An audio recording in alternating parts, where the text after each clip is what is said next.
I'm Wendy Rutledge, and this is Palm Beach TV, a production of the Palm Beach Civic Association.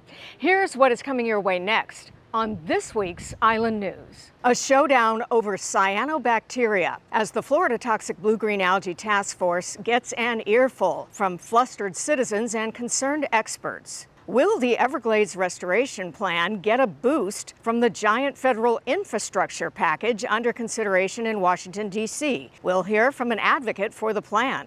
On the lighter side, the walls tell the story. See how the Colony Hotel is showcasing the history of the island in its newly renovated lobby. And they traded in their weapons and fire hoses for fishing poles. Check out friendly rivalry between our first responders as they compete police versus fire in a fishing competition. It's all coming up next on Palm Beach TV.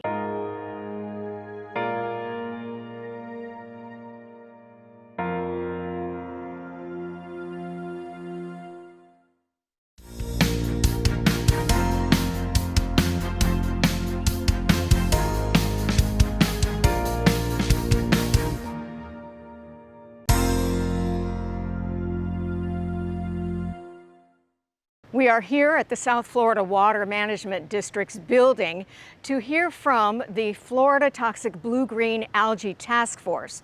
They are meeting to hear from both scientists and the public, and we're going to start with the public because their words are powerful. The middle of the night, I got sick. I started vomiting, and this is my 25th day, and I'm still feeling bad. My head hurts. This happened to Nancy Gregory on May 29th, the Saturday after the Friday night 10 p.m. announcement was made to residents of West Palm Beach, and South Palm Beach that the tap water was toxic. Because she did not learn of the contaminated water until Saturday evening, she cooked with that tap water, made coffee, and drank it all day until she heard about the toxic water on the evening news. I am one person that I have no idea how long this poisoning is in my body. I'm not a scientist. I'm not a doctor. I'm not a water expert. I'm the owner of a boxer that unfortunately this broken water system failed. Bella did not survive. Bella was not a small dog. She weighed 78 pounds. What concerns me is that there's children that weigh much less than her that are on this canal. Becky Harris, a Stewart resident whose dog also got sick from toxic water exposure, said signage warnings of the contaminated water conditions are inadequate, leaving the public dangerously in the dark. Who's in charge of warning the public?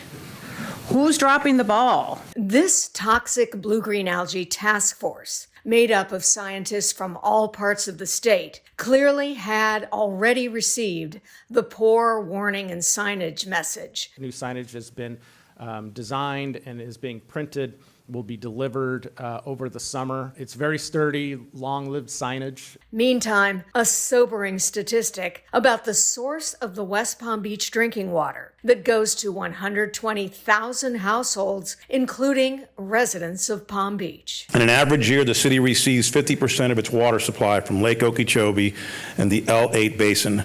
So the work of controlling the toxic algae is very important to the city on a city level and on a regional level. Recognizing the urgency of controlling cyanobacterial flow from the lake to the water supply, South Florida Water Manager Sean Scully says testing has been ramped up since the series of tests in May confirmed dangerous levels of contamination. We've expanded the number of locations, and we've expanded in the bloom season the number of times that we actually go out and collect these samples.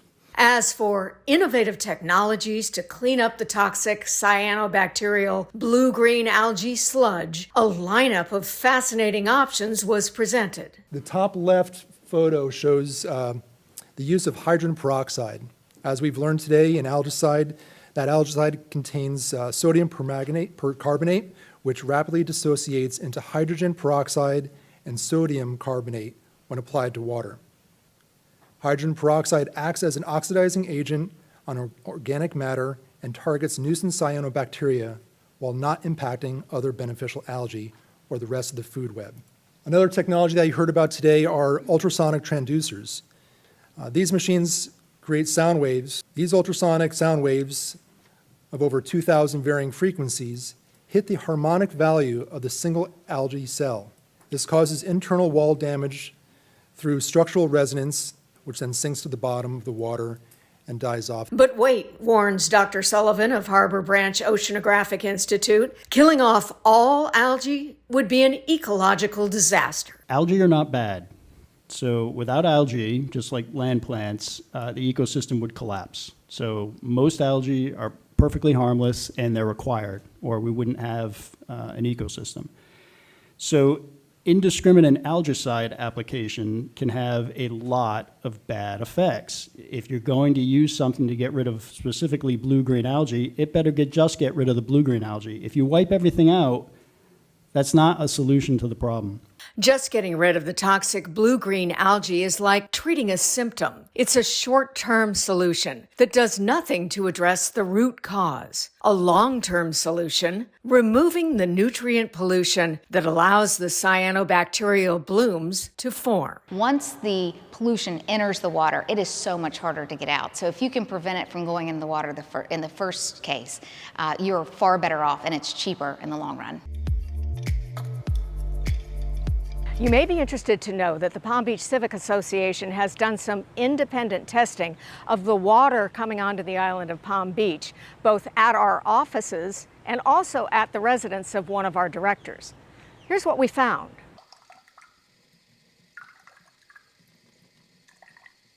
Okay, I think that's close enough. Palm Beach Civic Association Director Bob Haluba, an outspoken advocate for more extensive monitoring of the water coming to Palm Beach from the West Palm Beach Water Treatment Plant, wanted to test his own water for the presence of cyanobacteria. We've reached out to a laboratory here in Florida called Green Water Laboratories, and they've provided us with a sampling kit, and they want us to take tap water, put it into this bottle and return it to them. This independent testing of the water, which we also did from a faucet at the offices of the Palm Beach Civic Association, seems to be all the more relevant in the wake of the highly critical letter sent Tuesday, June 22nd, from the Florida Department of Health to the city of West Palm Beach. In that letter, DOH alleges that data provided by West Palm Beach since August of 2016 show the toxin cylindrospermopsin was detected in 55 water samples collected at the point of entry into the distribution system. All of these 55 samples were subject to monthly reporting requirements under the Florida Administrative Code. But according to the letter, the city failed to issue those reports. I think there needs to be a third party who's overseeing the staff at the West Palm Beach water plant, particularly when they are conducting their water testing, that we are part of that investigative team. Amid the stir of controversy about the safety of the West Palm Beach drinking water that flows to the island of Palm Beach, some good news. Test results on the 2 water samples sent to the Green Water Labs show no detection of the cyanobacteria cylindrospermopsin in the drinking water at this time. Every day we hear a lot on national news about the possible infrastructure plan being considered in Washington, D.C., the multi-trillion-dollar infrastructure plan. What's interesting here is that we're learning some of that money may actually go to water structures that could assist with the Everglades restoration plan. Everglades restoration is water infrastructure. It meets the definition of infrastructure. We believe it should belong in any infrastructure package. So it's not just traditional roads and bridges, which are absolutely eligible and need funding, but water infrastructure too. Anna Upton, General Counsel and Vice President of Government Affairs for the Everglades Foundation, says there are some 68 shovel-ready and already approved projects to improve water infrastructure and further the goal of Everglades restoration. First on the list, the completion of the reservoir planned for just south of Lake Okeechobee. The sooner we get that reservoir online, the more options we have to store water when there's too much of it and we don't know where to send it, so we can reduce the harmful discharges out of Lake Okeechobee to the East Coast and to the West Coast. A worthy goal as we wait for Congress to determine where and how it will spend our infrastructure dollars. You probably heard of the expression, if walls could talk. Well, our feature reporter, Christina Nicholson, tells us that in the case of the Colony Hotel, that just might be true. Walking into the Colony Hotel in Palm Beach, the lobby has taken on a whole new look. My husband turned to me and said, if you could have anything in the world in this lobby, what would it be? And I said, I envision this lobby being a giant mural that depicts the history of Palm Beach, this island, this hotel, and everything that is Palm Beach style and design. So that's exactly what was created. Sarah Wettenhall, the president and CEO of the hotel dubbed Pink Paradise, went to work when everything was closed last year. The lobby went from this to this. You see around you local Florida, but with a twist. So the panther's wearing a diamond collar. The crane has flowers around his neck. The monkey is carrying the colony flag or chasing a balloon. So it's reality, but not, which is Palm Beach. This wallpaper has such a wow factor that so many people are walking in the front doors, whipping out their phone and using this as a photo op. People want to be seen and they want to show what they're doing, and this is an experience like no other. And being at the Colony by itself is an experience, and then coming into the living room and seeing DeGournay's experience just really makes this a unique and one-of-a-kind experience in this town. Calling it the Palm Beach community's living room. Every inch and corner of the well-measured and intricately designed wallpaper tells a unique story you won't see anywhere else. There's lots of little secrets in the wallpaper. There's a 1947, which is the year the colony was built, inscribed on a coconut. There's my father-in-law's initials on a coconut, my brother-in-law's initials and his wife and their child. My kids' names are in the wallpaper on little Easter egg. The Duke and Duchess of Windsor used to stay with us a long, long time ago. And so we have one bird with a crown and his Duchess next to him with a floral wreath around her neck as a silent little nod to the Duke and Duchess of Windsor. Another unique detail, this gumbo limbo tree making its way outside, inside. After a year the hospitality industry has never seen, this reopening is like none other. When we were opening up with a new look, the celebrations just took on a whole new level and brought a wave of people back to the Colony, and that's what's made us so successful this season. So the next time you visit the lobby, take a look around. Chances are you'll find and learn something new.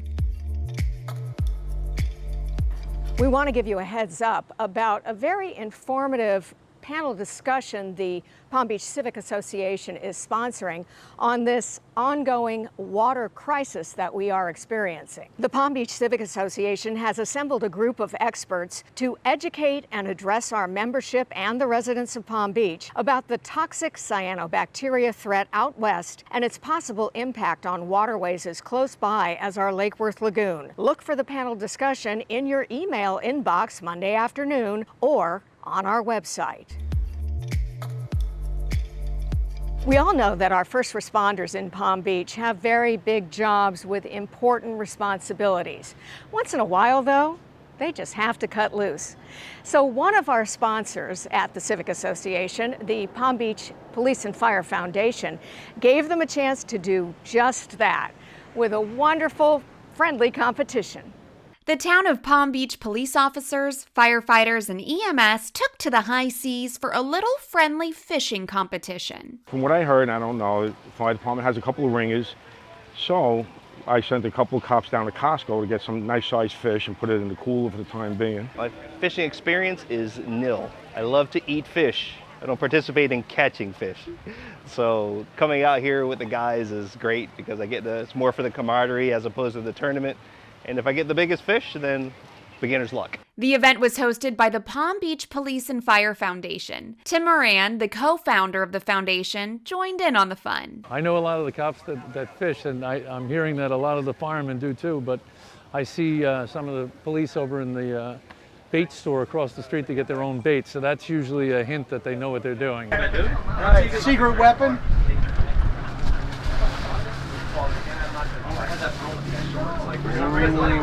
Why is that a secret weapon? Well, we feel like if we change it up from what they normally eat, they'll like it. Moran says this is just one of many things the foundation does to support the people who keep the town safe. Now we're paying for education for the police and fire children. We're paying for equipment needed for the town. We're trying to come up with some other benefits right now that we've been working on. One gentleman, Howard Bernick, and I, and John Scarpa and Michael Belisle and John Preston and a couple other guys have been in a think tank on this, and Howard's leading it, and it's headed in a real great direction. First and foremost, to have a connection with our citizens on the island. You know, they represent the citizens and people that we serve.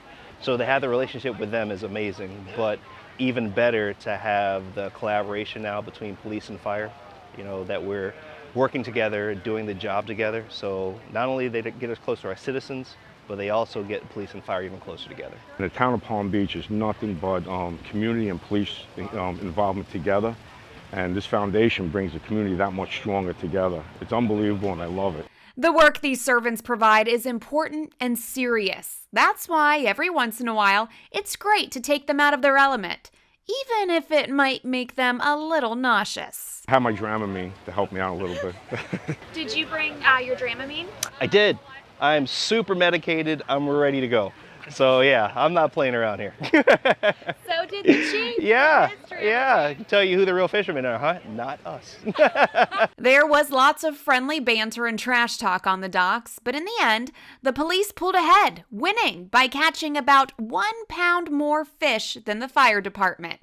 I guess that special bait really did work. But now, it's back to working together in Palm Beach. It's kind of abnormal to have the police and fire together, as they normally are argumentative with each other than brothers and sisters, but it's a very unique foundation that we have, and I think it's really brought the town together. This was the maiden voyage, and both groups had so much fun that they plan on having this friendly competition again for many years to come.